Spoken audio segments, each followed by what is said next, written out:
The following podcast is intended for a mature audience. Listener discretion is advised.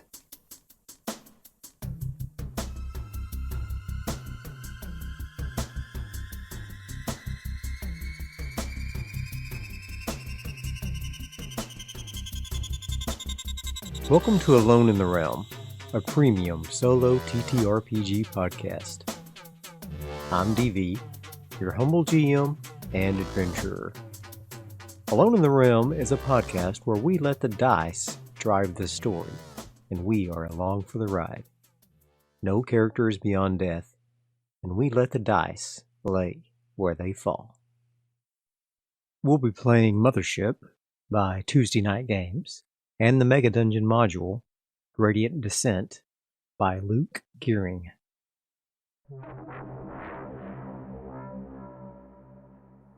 Episode 5. Here is a quick reminder of our characters. Denzel McNelly, he, him. Stress, 4. Benz, 8. Therese Montz, she, her. Stress, 3. Benz, 6. Ollie Kenworth, he, him. Stress, 5. Benz, 7. Ada, automated droid assistant, they, them. Stress, 4. Benz, 12. Our chaos factor today is 3. We're going to go ahead and test the scene with Mythic. We're going to roll a d10. That is a 3, an interrupt scene. We'll go ahead and roll on the random event table. It's a d100. That's 57. Move away from a thread. Now I'll check my threads. I'm going to roll a d5 for my threads, which is just a d10 minus 5. And we got a 4. Return to Gateway Station. Okay, so something will come up to make it more difficult to return back to Gateway. We'll keep that in our pocket since we won't be following that thread for a while. 8 hours of sleep have passed since the last episode. Denzel, Ada, and Therese floated through the passages of the Bell, on their way back to the Lost and Found. Denzel had a soft smile on his face, thinking about Noriko's hand on his arm. She was a lovely woman, though a bit unusual. Maybe that's what made her so lovely, her originality. It was difficult to place an age to her, especially with her shaved head. He reckoned she was somewhere between 10 years older than Therese and 10 years younger than himself. She had a way about her that reminded him of his late wife. A pang of long since dealt with sadness welled up inside him and he quickly squelched it. This dreary place with the cold and darkness made sadness dangerous. It had been a mistake, deciding to marry. Working for Hasmos, he was aware that he would be away on missions for what amounted to years at a time for everyone else. For him, it would only amount to a few weeks, not counting his time spent in cryo. Of course, the company had offered spousal cryo for whenever he was away, but she had refused. She had too many friends and loved ones that she couldn't leave behind. So, she had passed on, an old woman, while he was still in his 30s at the time. That was over 10 years ago. Neither of them had been bitter at their circumstances in the end. It just was, and they accepted it until they parted. He remembered vividly sitting in the medbay, holding Nateem's hand. It was spotted with age, the skin thin and wrinkled. She had smiled at him right before passing. a smile that was so much like Noriko's. Since then, he has shied away from romantic entanglements. It was just too hard. Still, he despised Ollie's outlook on their lifestyle. His "I don't give a damn who I hurt or offend" attitude grated on his nerves, sickened him. And it had gotten them into a spot of trouble more than once. Ollie's derision toward women was hard for him to swallow. He thought again of Noriko and Ollie's slimy hands on her. His fists clenched unconsciously. She could and did stand up for herself. She didn't need him to do so for her. But he would still confront Ollie about his behavior later. As if thinking of her was a summons, Noriko floated into the Acheron dock from the chapel, heading toward the lost and found door. She saw them waiting and gave a friendly wave. Ollie had not yet appeared this morning, so Denzel and the two women waved back and propelled themselves to meet her at the bulkhead door. Noriko peered into a retinal scanner roughly inset into the wall next to the door. Wires were clumsily tacked up onto the wall and an ugly sealant covered where they interfaced with the door mechanism. After a green flash and a beep that came from the scanner, she pressed in a sequence of numbers on the attached keypad. The door clanked as a bolt was released inside. She pulled the portal open toward them. She smiled and motioned for them to head inside. "Where is your friend?" she joked, accenting the word friend. Denzel smiled back a little, self-conscious of his teeth being a ridge for the first time, most likely since she had mentioned it previously. "I'm not sure. He was still in his bunk when we left," he shrugged. "I told him we would be leaving for the deep in 30 minutes, and he mumbled something that I assumed was acknowledgement. That was around 20 minutes ago. This morning was probably the first time he didn't try to sneak a peek at me while I was showering. What a relief. Maybe he's turned a page in his behavior," Therese piped up. "The Minotaur blesses." Noriko smiled and warmly placed a hand on Therese's shoulder. They entered to find a cramped room filled with a variety of tools, gear, and supplies. The shelves, cabinets, and storage containers were all a mismatch of office furniture and industrial storage. There seemed to be a plethora of SMGs in varying states of wear, along with crates of magazines for them. Several vac suits of differing make and model also hung about the room. Since this was all in 0G, the storage also existed along the floor and the quote-unquote ceiling of the room. Mythic fate check. Are there any other weapons here besides SMGs? 100. Extreme no. And a random event. I have an idea for this, so I won't roll on the random event table.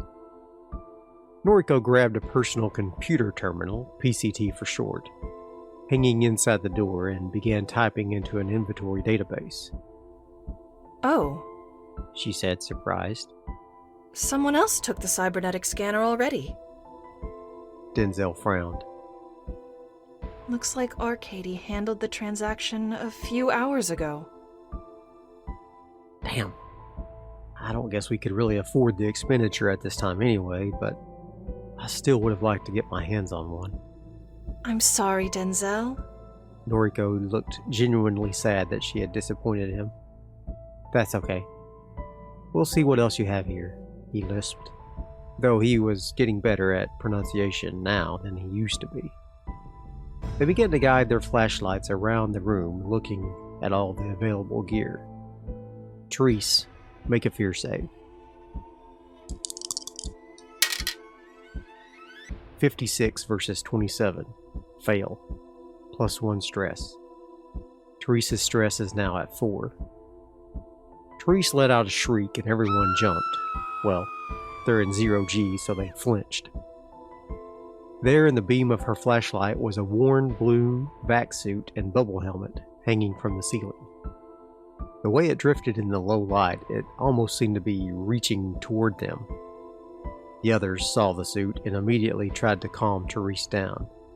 Noriko was very confused at her reaction.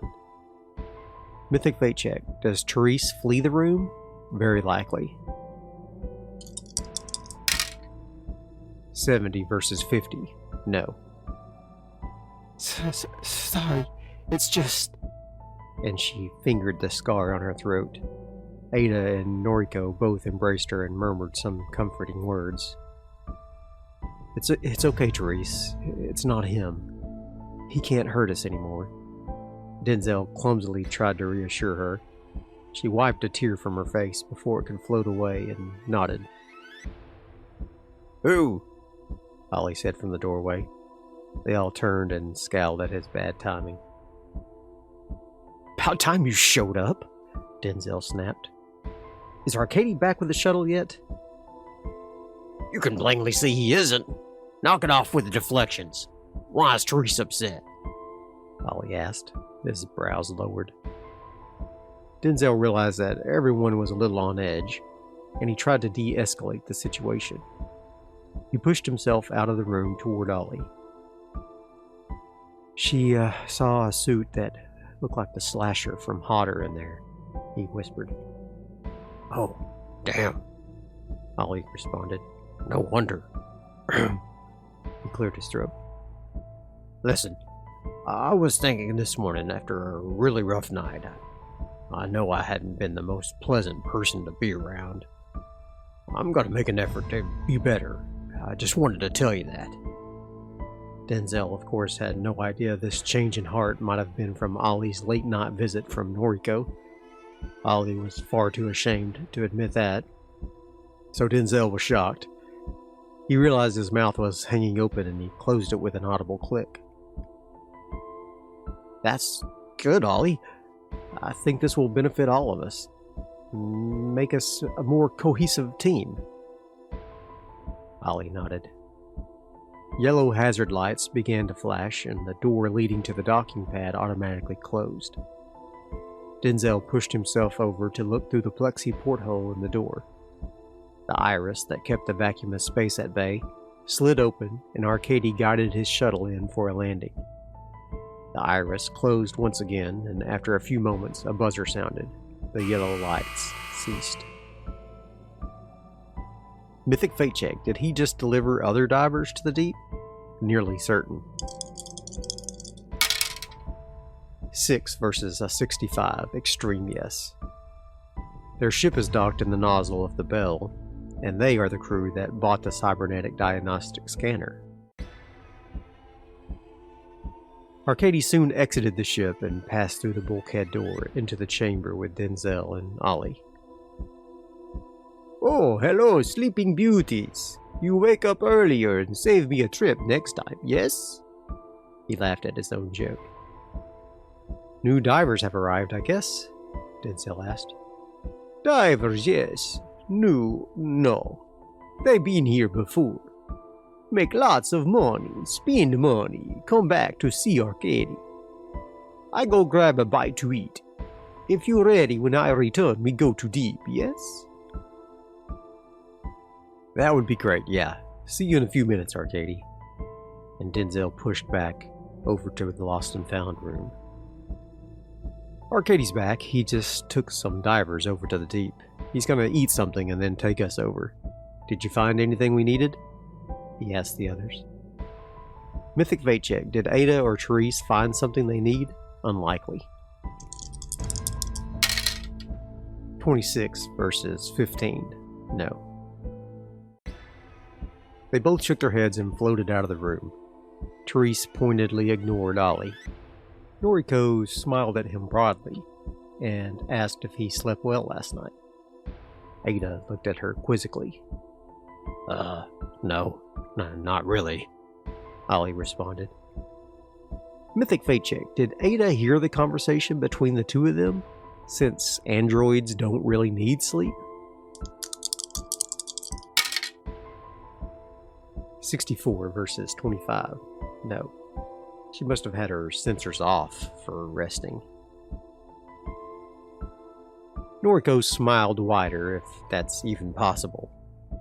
Well, let me know when you are ready to partake of the Minotaur sacrament. He gives peace to us all. Ollie grimaced, but then nodded. Noriko spent the next several minutes while they waited on Arcadia to return, explaining to the crew how to get to floor 2, Eden, from the reception area. Soon, Arcadia arrived, and they loaded up on the Acheron for the trip back to the deep. As they passed through the nozzle of the bell, they could see the ship of the other divers docked along the wall. It seemed to be a salvaged, cobbled-together ship. Large, out-of-place hull plates were welded around randomly on the ship, and it was bristling with weapons. Point defense turrets, along with simple projectile turrets and weapons, filled every open place on the ship's exterior. Denzel wondered if they were all functional, or if some of them were just simply for intimidation. On the 30-minute flight from the Bell to the deep, the crew stared at the mass of the production facility grow as they approached its enormity. Denzel decided to ask Arcadia for more information, especially Floor 2 and Eden. What or who is the Minotaur, really? Denzel asked. Therese and Ada both leaned forward at full attention. Minotaur is incredibly frightening.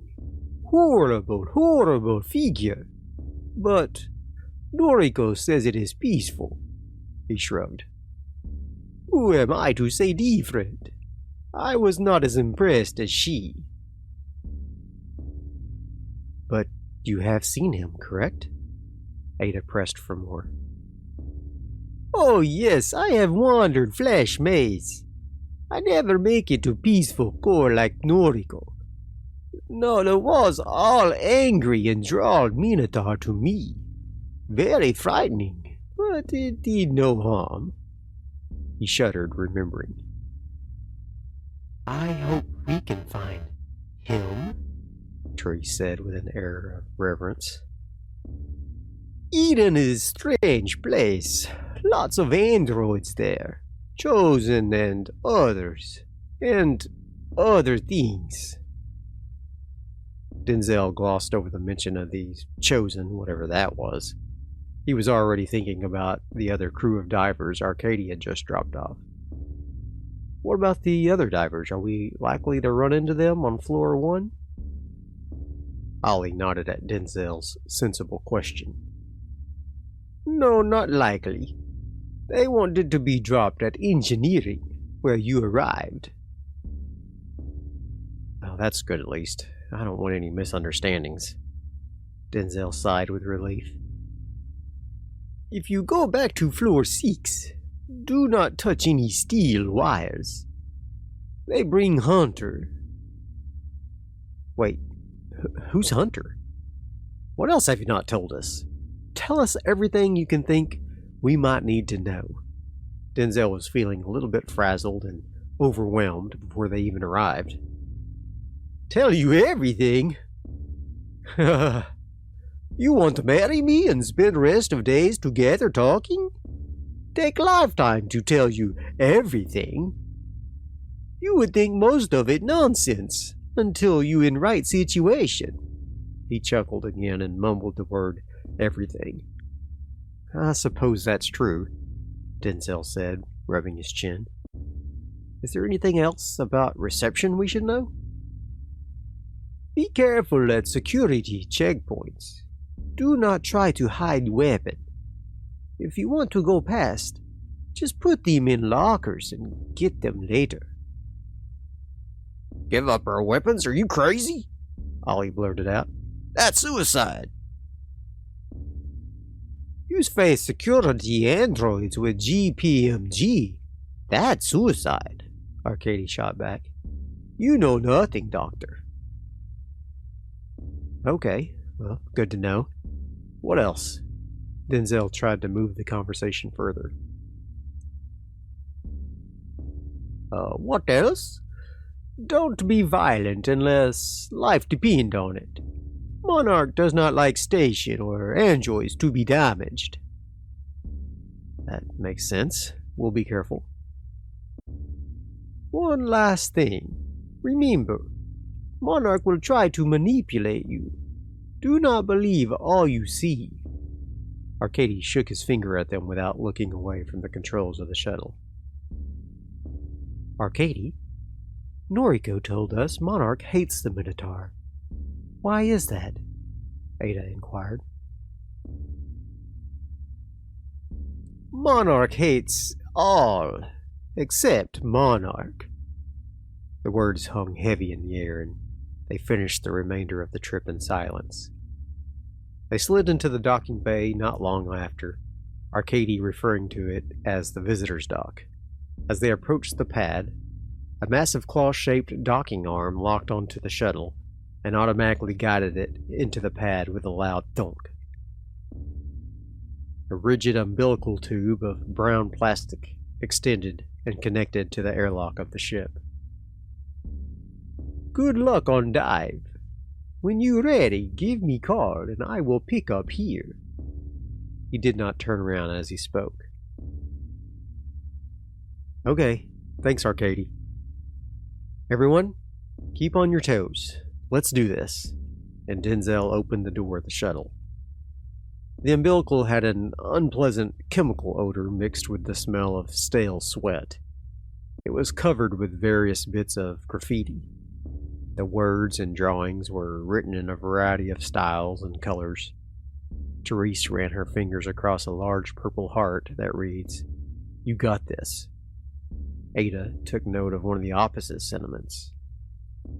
"This place sucks," and directly below that, "You suck." And then another one below that read, "So does your mom." Ollie gave a snicker as he read it. At the end of the surprisingly long and fragile-feeling umbilical was a manual airlock door.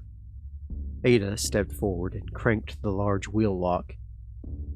It took several turns before it finally opened to a room with a set of metal stairs winding upward. They trudged up the stairs in a single file, all of them thankful that they were not at least wearing their bulky backsuits. The landing at the top of the stairs held a large bulkhead door labeled Reception. As Ada turned the crank on the door, she suddenly felt a strange sensation of being not quite home, rather where she belonged. She considered mentioning it to the others, but they were all tensely looking around, waiting for her to get the door open. It was likely a side effect of the Minotaur's sacrament, she reasoned. She was mostly sure that's what it was. Mostly. As a reminder, the bends is a condition resulting from prolonged exposure to the deep and its denizens that causes humans to believe that they are androids with implanted memories. The first time a crew member enters the deep, they gain a stat called the bends. Any subsequent time they enter or leave, they gain more. Let's check our bends increases. Bends increase for Denzel, D10. 9. Now at 17. Bends increase for Ollie. 3. Now at 10. Bends increase for Therese. 7. Now at 13. Bends increase for Ada. 10. Now at 22. Ada opened the door, cautiously holding her SMG ready. Beyond, there was a large open space covered with filthy carpet that looked to be once luxurious. Bullet holes riddled the walls and receptionist desk. Along the back wall, in huge letters, was painted, "One way out." And, swinging from a noose, fashioned from an extension cord in front of the lettering, was a bloated corpse. End of scene. The chaos factor is going to increase by 1, back to 4. The divers in the deep are rarely in control. That's it for this episode. I hope you enjoyed it. Join me next time as we delve into the deep once again. I would like to thank Kate P. for providing the voice of Noriko. She did a great job. Kate's details can be found in the description below. If you want to help support the show, Consider leaving a like and a comment, as that really helps the algorithm. Consider sharing the link on your favorite social media.